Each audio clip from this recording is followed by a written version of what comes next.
Salut à tous, j'espère que vous allez bien. On se retrouve aujourd'hui pour une nouvelle vidéo. Alors on va revenir sur les dernières informations concernant le FC Barcelone, que ce soit au niveau du mercato ou encore un peu plus général.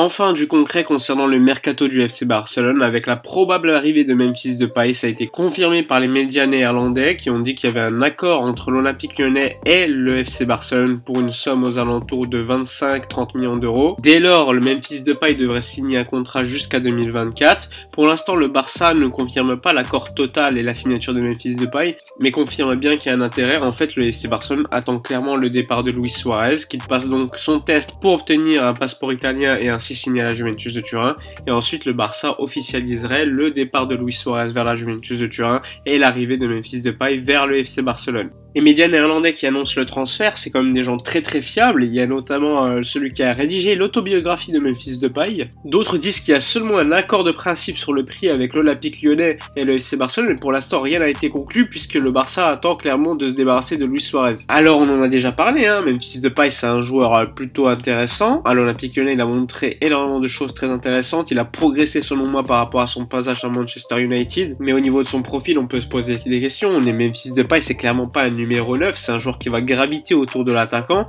un peu comme Antoine Griezmann, Coutinho, Lionel Messi. Dès lors, on peut vraiment se poser la question si la signature de Memphis Depay aurait un apport intéressant. Peut-être qu'il pourrait apporter en tant qu'un numéro 9 en jouant comme un pivot. Faut pas non plus oublier qu'à mon avis, Memphis Depay peut jouer également sur l'aile, c'est un joueur qui peut dribbler, mais bon, à l'Olympique Lyonnais, on l'a clairement vu être le soutien d'un attaquant. À mon avis, ce serait assez contre nature de le faire jouer sur un côté, et ça resterait une possibilité. Après son prix, il lui restait un an de contrat. Donc payer 30 millions d'euros alors qu'il reste 9 mois avant qu'il soit libre, pour moi c'est un peu exagéré.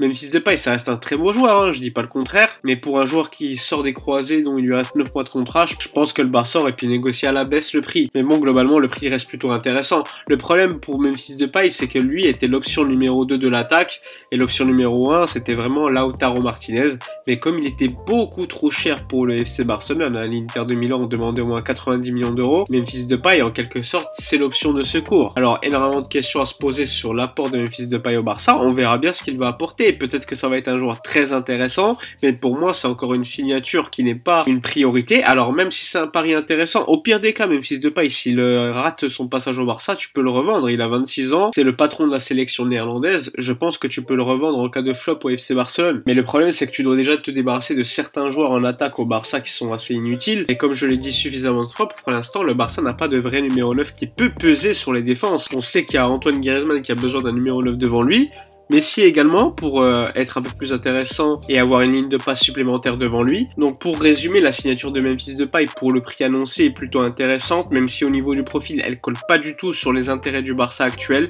Comme je l'ai dit, il faut signer en défense centrale un joueur. Au niveau des latéraux c'est pareil, et normalement il fallait signer un numéro 9 et pas Memphis Depay, sauf si tu as la garantie de pouvoir vendre des joueurs ayant un profil similaire à Memphis dans l'effectif, comme Coutinho ou d'autres, mais pour l'instant c'est pas vraiment le cas. Le seul intérêt c'est d'avoir un banc un peu plus fourni, et ça reste plutôt une plus-value par rapport à ce qu'on a vu la saison dernière. Après évidemment tu perds au niveau de la confiance envers certains jeunes que tu peux avoir, puis surtout Memphis Depay c'est une demande de Koeman, donc le coach là n'aura pas d'excuse en cas d'échec. On pourra pas dire que c'est pas lui qui a choisi le joueur, là c'est clairement son choix, on lui donne le joueur, donc à voir ce qu'il va donner avec Koeman. Ensuite on a également appris concernant Wijnaldum qu'il ne devrait pas signer au FC Barcelone, donc pour moi c'est une bonne nouvelle, on a déjà un milieu assez fourni comme ça. La semaine dernière il aurait eu une réunion avec Jürgen Klopp qui serait plutôt bien passé. Klopp lui veut que Wijnaldum reste à Liverpool. Wijnaldum lui serait plutôt favorable à rester, et ainsi pour le moment il attend surtout une offre plus intéressante de prolongation de contrat de la part de Liverpool. De toute façon j'ai bien l'impression que le Barça n'a pas d'argent pour signer des joueurs, il faut vraiment qu'il se débarrasse d'abord de certains joueurs inutiles de l'effectif. Quand on voit qu'on n'arrive pas à gagner énormément d'argent sur un transfert comme Rakitic, sur potentiellement Luis Suarez également, Arturo Vidal j'en parle pas. Alors certes tu économises énormément d'argent au niveau des salaires, mais ça ne t'apporte pas non plus des liquidités pour signer des nouveaux joueurs, et du coup t'es coincé à essayer de te débarrasser de certains joueurs pour pouvoir recruter après. On nous parlait d'une révolution de l'effectif, mais pour l'instant personne n'est parti à part Ivan Rakitic, normalement Arturo Vidal dans la journée et Luis Suarez bientôt. Et sur ces transferts tu vas gagner peut-être quelques millions d'euros, vraiment rien du tout, et ainsi tu es bloqué pour signer de nouveaux joueurs. Donc le Barça certes a besoin de signer des latéraux, de la défense centrale central également, mais il n'y a pas d'argent dans les caisses. Du coup, le club évidemment se retrouve coincé après une gestion catastrophique de la part du FC Barcelone. On nous parlait d'une possibilité entre Thiago Alcantara ou Wijnaldum, mais en réalité, Thiago Alcantara, il a déjà un accord avec Liverpool. Manchester United est également intéressé, mais pour l'instant, c'est vraiment Liverpool qui a les faveurs du club et qui attend clairement que le Bayern baisse le prix du joueur. Et en fait, la stratégie de Liverpool, c'est attendre à la fin du mercato pour que la valeur de Thiago Alcantara soit au plus basse et que le Bayern Munich cède, puisque s'il part pas cet été, l'année prochaine, il sera libre. Et donc, en réalité, il y a peu de chances que Thiago Alcantara signe au FC Barcelone cet été. Sinon, le FC Barcelone, normalement, devrait proposer une offre à Manchester City de 15 millions d'euros pour Eric Garcia, le défenseur central de Manchester City. J'ai déjà fait énormément de vidéos sur lui, je l'ai présenté en long et en large. C'est un joueur qui a été formé à la Masia.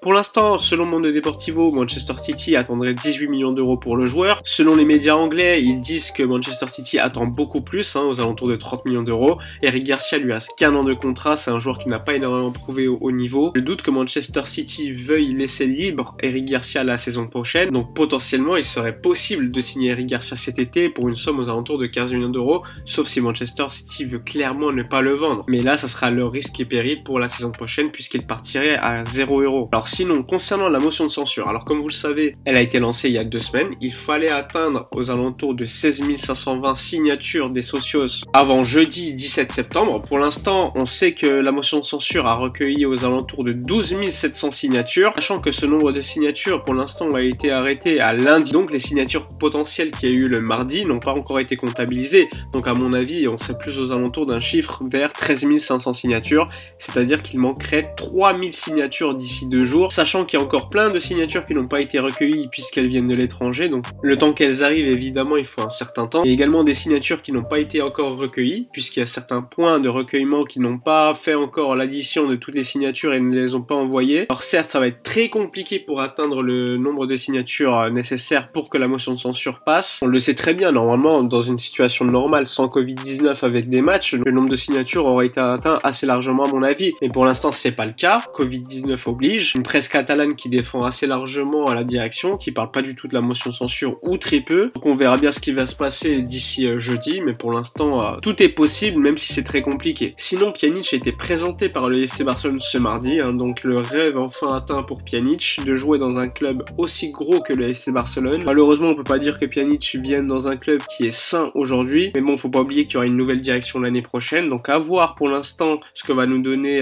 Pjanic cette saison. Ça reste un joueur qui a énormément de qualité, c'est un joueur quand même qui est confirmé, et évidemment, on jugera ce qu'il va donner sur le terrain et pas avant. Enfin bref, c'est la fin de la vidéo. N'oubliez pas demain le match contre Girona, donc match amical au Johan Cruyff et Stadi. Évidemment, il y aura une vidéo d'après-match pour en parler. N'hésitez pas comme d'habitude à vous abonner à la chaîne si ce n'est pas fait, de lâcher votre like, c'est très important, de commenter, de partager. N'oubliez pas également de mettre la cloche de notification pour voir mes nouvelles vidéos. Moi, je vous dis à bientôt pour une prochaine vidéo. D'ici là, comme d'habitude, portez-vous bien.